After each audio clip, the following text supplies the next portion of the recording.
तो welcome again to the digital platform of Sakauddin Ahmed. कल हमने आपसे बहुत ढेर सारे न्यूमेरिकल्स प्रॉब्लम डिस्कस किए इलेक्ट्रिक फील्ड सुपरपोजिशन के ऊपर। आज हम हाजिर हैं आपके सामने एक थ्योरेटिकल टॉपिक लेकर।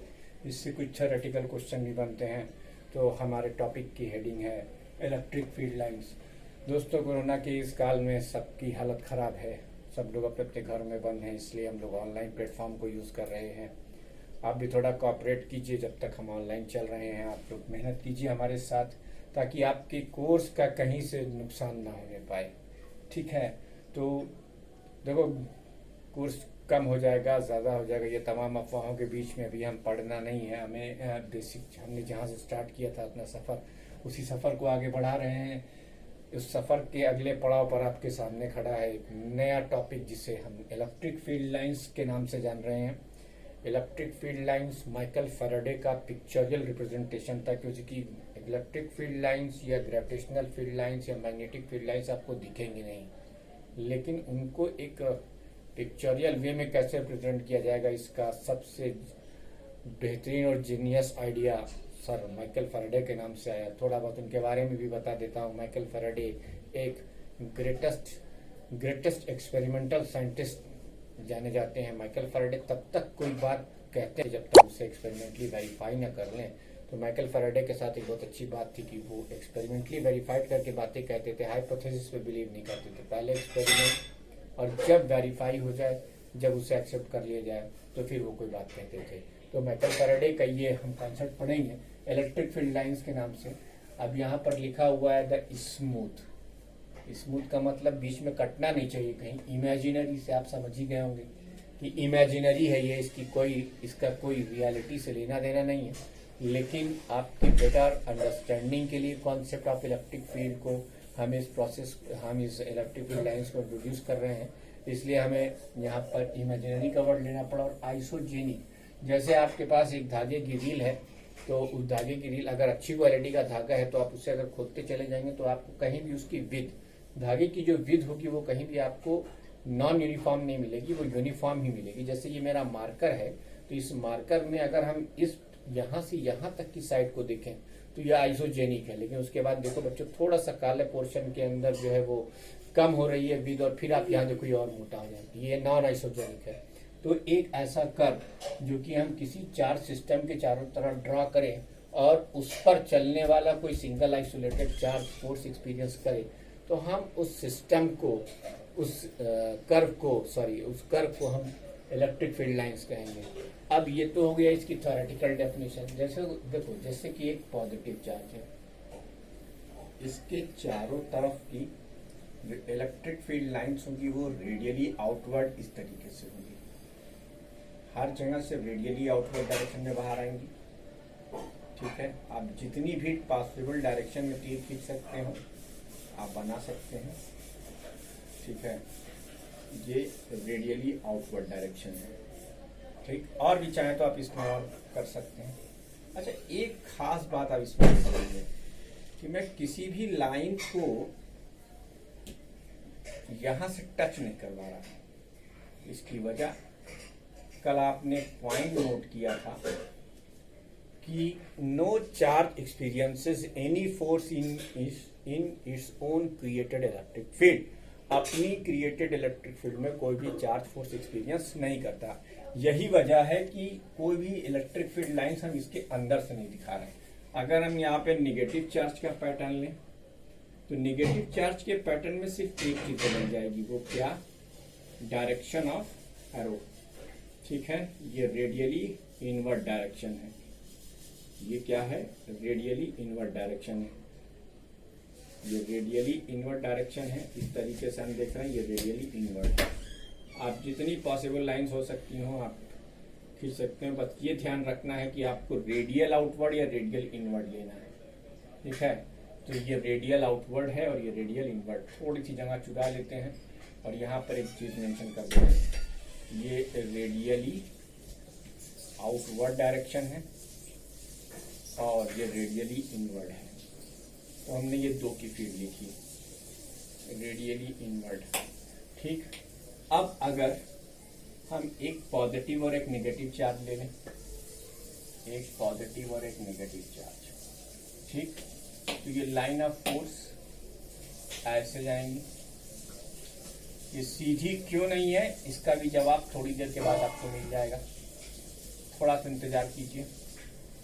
ये कर्व इस तरीके से, ठीक, ये देखिए और बढ़ा करके हो जाएगी। कृपया किसी भी लाइन को इंसर्ट या एग्जिस्ट मत कराइएगा, ठीक है। ये इस पर बड़े शानदार शानदार सवाल बने हुए हैं और कॉम्पिटिटिव लेवल तक पूछा गया है, इसलिए ध्यान रखिएगा, ठीक। ये पॉजिटिव लाइन है, ये नेगेटिव से, ठीक।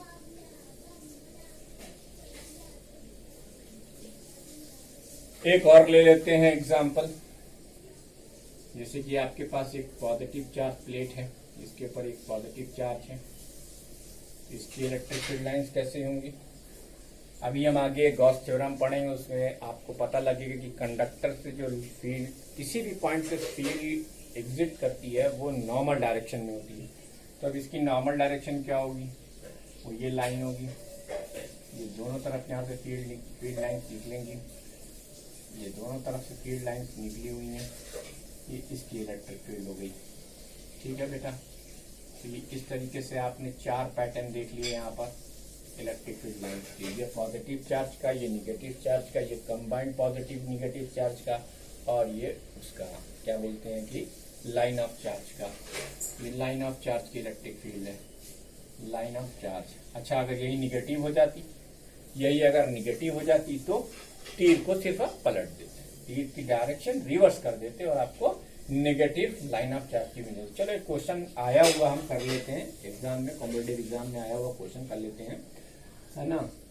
अब यहाँ पर एक प्लस चार्ज है, ठीक, और यहाँ पर एक स्फीयर है नेगेटिवली चार्ज।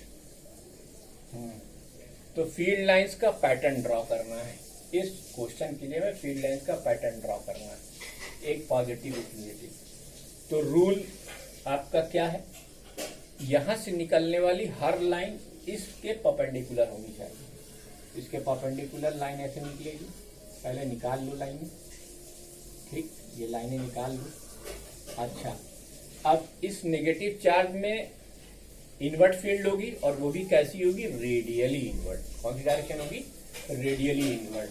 तो रेडियली इनवर्ट करने के लिए ये डायरेक्शन, ये डायरेक्शन, ये डायरेक्शन, फिर ये डायरेक्शन, फिर ये डायरेक्शन, और फिर ये डायरेक्शन। बच्चों दोनों में हमें रूल का ख्याल रखना है कि इससे निकलने वाली लाइन, अब ये कर्व आप कंटिन्यू कर लीजिएगा। भाई मेरे हाथ में मार्कर है, पेंसिल नहीं है, पेन नहीं, पेन और मार्कर की निब में बड़ा डिफरेंस होता है, ठीक है।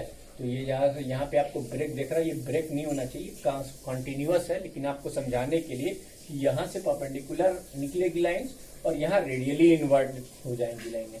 तो आप इस तरीके से ड्रॉ कर सकते हो। अगर यही चीज अब आपसे मैं क्वेश्चन के फॉर्म में पूछता हूँ कि मान लीजिए ये नेगेटिवली चार्ज प्लेट थी और यहाँ पर एक पॉजिटिव चार्ज रखा हुआ था, तो अब क्या कहानी होगी भाई, इसकी भी फील्ड लाइन देख लो। अब इसमें से ये जो एकदम स्ट्रेट फॉरवर्ड है वो तो ऐसे निकलेगी, यहां से ऐसे जाके परपेंडिकुलर हो जाएगी, यहां से ऐसे जाके परपेंडिकुलर हो जाएगी, यहां से ऐसे जाके परपेंडिकुलर हो जाएगी, रेडियली आउटवर्ड होगी और यहां जाकर परपेंडिकुलर हो जाएगी, ठीक है। तो इस लाइन ऑफ चार्ज के लिए 90 डिग्री का एंगल और इसके लिए रेडियली आउटवर्ड डायरेक्शन। तो ये आपके सामने 6 तरीके की फील्ड होगी। तो ये जो कर्व आपका है, ये कर्व क्या बताता है, ये कर्व बताता है कि ये लाइन ऑफ फोर्स है, ये इलेक्ट्रिक फील्ड का रीजन है। अब इस पर आप पॉजिटिव या नेगेटिव चार्ज रखोगे तो वो फोर्स एक्सपीरियंस करेगा। ये आइसोजेनिक है, ये स्मूथ है और ये इमेजिनरी है, ये तीनों बातें हैं, ठीक है। ये सब के कर्व मैंने आपके सामने खींच दिए। वीडियो को पॉज कर इसे नोट कीजिए, आगे बढ़ते हैं।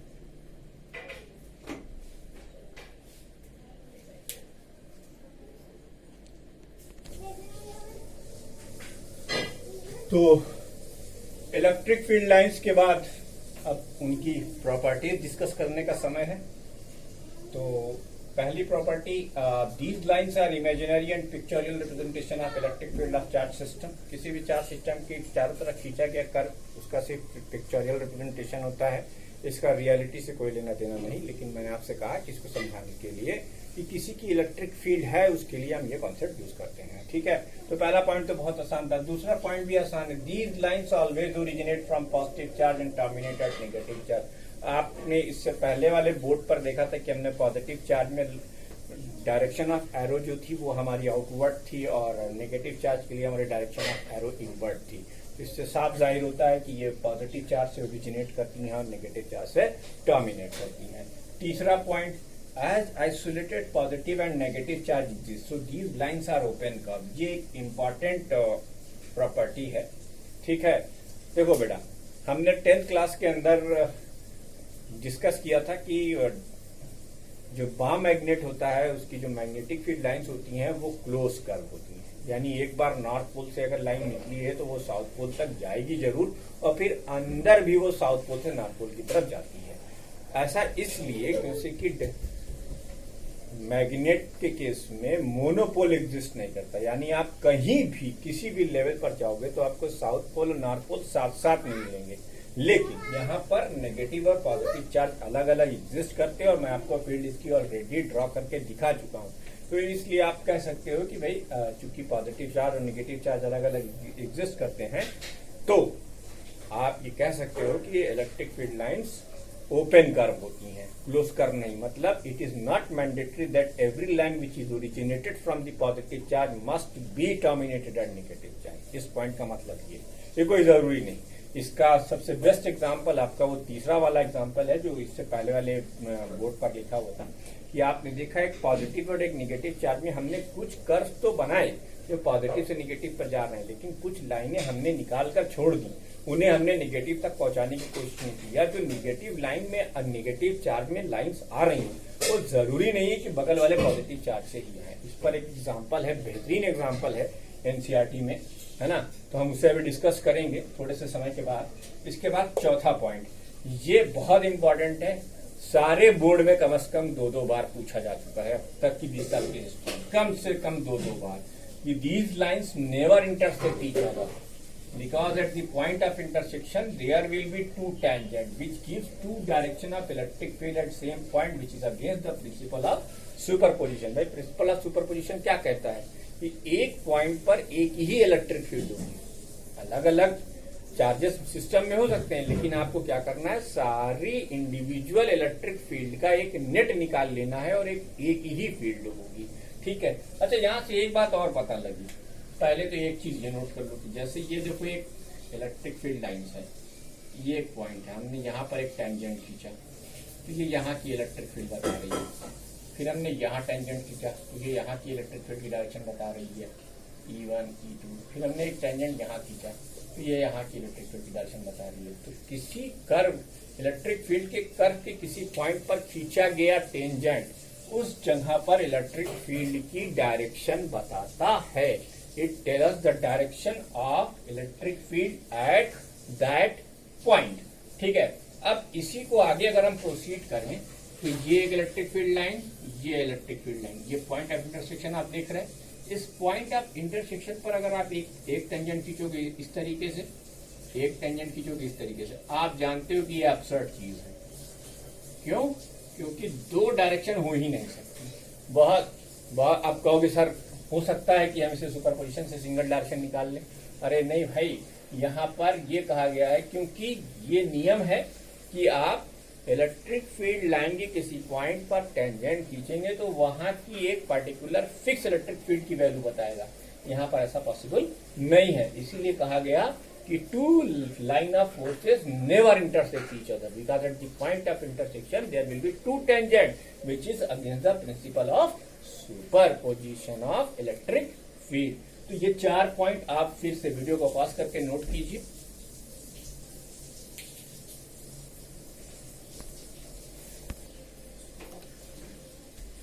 अब ये 5वीं property, these line behaves like elastic straight string that's why there is mutual attraction between two charges of opposite nature. देखो तुमने एक पॉजिटिव चार्ज लिया, तुमने एक नेगेटिव चार्ज लिया। मैंने आपसे कहा था ना कि ये स्ट्रेट लाइन नहीं दिखाएंगे, हैं? इसकी मिसाल तुम ऐसे समझो, जैसे तुम्हारे पास ये दो पिन है, ठीक, इसमें तुमने एक स्प्रिंग टांगी थी, ऐसे फंसाई थी, लेकिन थोड़ी देर के बाद तुम देखोगे तो ये स्प्रिंग ऐसे हो जाएगी, ठीक है, हैं? फिर तुम टाइट कर दोगे, फिर ये स्प्रिंग सीधी हो जाएगी, लेकिन कुछ समय के बाद तुम देखोगे फिर ये वो हो जाएगी, ऐसे हो जाएगी। तो ये जो लाइन ऑफ फोर्स है, ये जो लाइन ऑफ फोर्स है वो भी यही बिहेवियर करती है। इसीलिए देखो ये क्या होती है, सीधी जाने के बजाय ऐसे आ रही है ताकि ये इसको खींच सके, ये इसलिए ऐसा है, ठीक है। तो ये सक्सेसफुली एक्सप्लेन कर सकी कि क्यों अट्रैक्शन होता है म्यूचुअल। इसकी वजह क्या है, क्योंकि कि इसका बिहेवियर इलास्टिक स्ट्रेच स्ट्रिंग की तरह होता है। 11th में आप जानते हैं इलास्टिसिटी, 11th में आपने पढ़ा था इलास्टिसिटी एक प्रॉपर्टी होती है, इसकी वजह से डिफॉर्मिंग फोर्स को हटाने पर आपको ओरिजिनल शेप मिल जाता है, ठीक है। तो अब इसी तरीके से अगर आप चाहें तो एक्सप्लेन कर सकते हैं, they exert lateral pressure, they exert lateral pressure, they exert lateral pressure, that's why there is mutual repulsion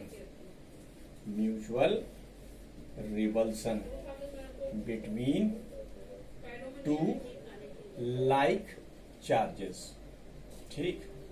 अब इसको भी हम पैटर्न से समझ लें, ये एक पॉजिटिव चार्ज है, ये एक दूसरा पॉजिटिव चार्ज है। अब लाइन ऑफ फोर्स यहां से ऐसे निकाली जाएगी, लाइन ऑफ फोर्स यहां से निकाली जाएगी, इन दोनों के बीच में म्यूचुअल रिपल्सन है, ऐसे ही यहां से निकाली जाएगी, ठीक, और ऐसे यहां से निकाली जाएगी। इन दोनों के बीच में क्या है, म्यूचुअल रिपल्सन है। ये कभी एक दूसरे, आप तो जानते कट तो कर ही नहीं सकती, तो ज्यादा से ज्यादा क्या होगा, ये एक दूसरे को ऐसे, ये एक दूसरे के साथ ऐसे जाएंगे, तो ये जो पोर्शन है यहाँ पर लेटरल प्रेशर एक्सर्ट करेंगे, ये एलपी है, लेटरल प्रेशर यहाँ पर लगेगा। इस लेटरल प्रेशर की वजह से ये एक दूसरे को रिपेल कर रहे हैं। इसी तरीके से आप निगेटिव का भी एक्सप्लेन कर सकते हैं, ठीक है। तो दो प्रॉपर्टी और हो गई। सातवीं प्रॉपर्टी में हम क्या लिखेंगे, closer the line of forces stronger will be the electric field and vice versa. क्या है बच्चों, closer the line of forces stronger will be the electric field and vice versa. Closer the line of forces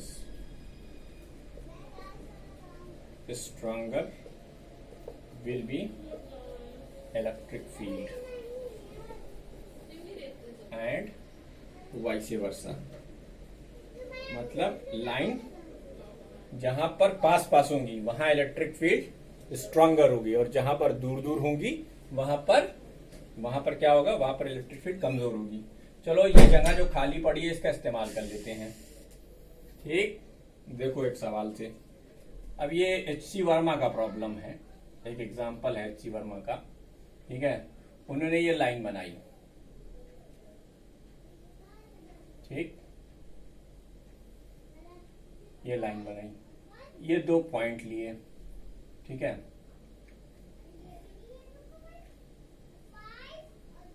यहां आप गौर से देखिए, ये दो point है ए और बी। तो बेटा ए का रीजन देखो और बी का रीजन देखो। Number of line of forces जरा ए में देखो दूर दूर है और बी पे देखो पास पास है, यानी हम बहुत क्लियर कट पिक्चर कह सकते हैं कि E B is greater than E A. ये आपने कैसे पता लगाया, क्योंकि यहां पर देखो लाइन की कंसंट्रेशन बढ़ रही है और यहाँ पे लाइन की कंसंट्रेशन कम है। तो जहां कम है वहां फील्ड की वैल्यू भी कम हो गई और जहां ज्यादा है वहां भी फील्ड की वैल्यू ज्यादा हो गई। तो closer the line of forces stronger will be electric field and vice versa. ये सातवीं प्रॉपर्टी हो गई। वीडियो पॉज करके इसे भी नोट कर लीजिए।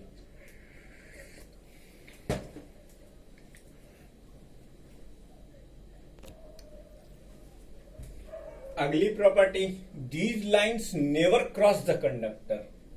ये किसी कंडक्टर को कभी क्रॉस नहीं करती। इसका वजह क्या है, गॉस लॉ में हम आगे कुछ देर के बाद हमारा टॉपिक आ जाएगा, calculation of symmetrical electric field, calculation of electric field of the symmetrical distribution of charges. तो हम वहां गॉस लॉ का इस्तेमाल करेंगे, वहां हम इस चीज को बहुत अच्छे से एक्सप्लेन करेंगे आपके सामने।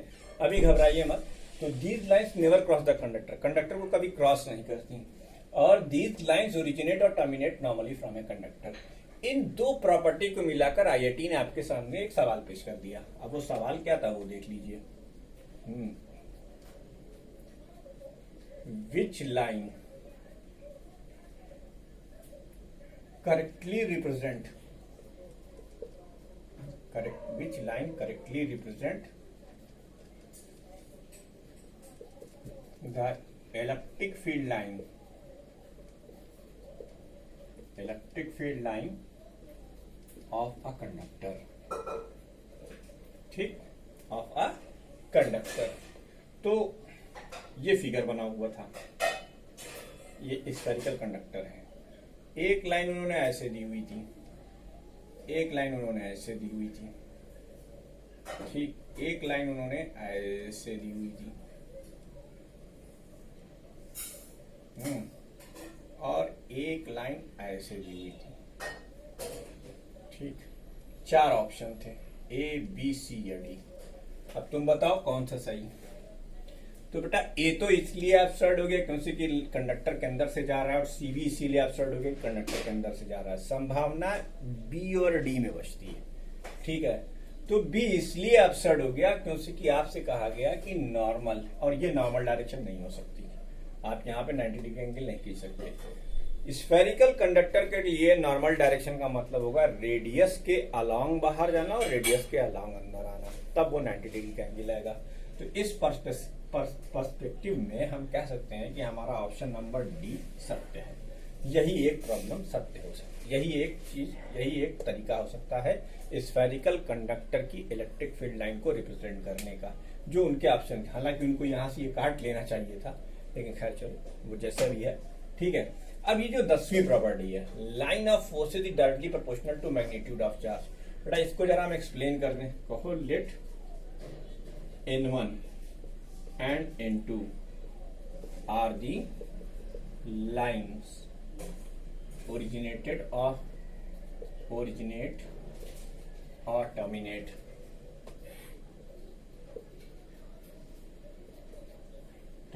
from charges of magnitude Q1 and Q2, then N1 is equal to mod of Q1 upon Q2 into, ये फार्मूला बना। तो लाइन ऑफ चार्ज का एक और सिग्निफिकेंट क्या है कि जितनी ज्यादा लाइन ऑफ चार्ज होंगी उतना चार्ज का मैग्नीट्यूड ज्यादा होगा, जितनी कम लाइन ऑफ फोर्सेज होंगी उतना कम होगा। तो ये 10 प्रॉपर्टीज हैं जिसमें से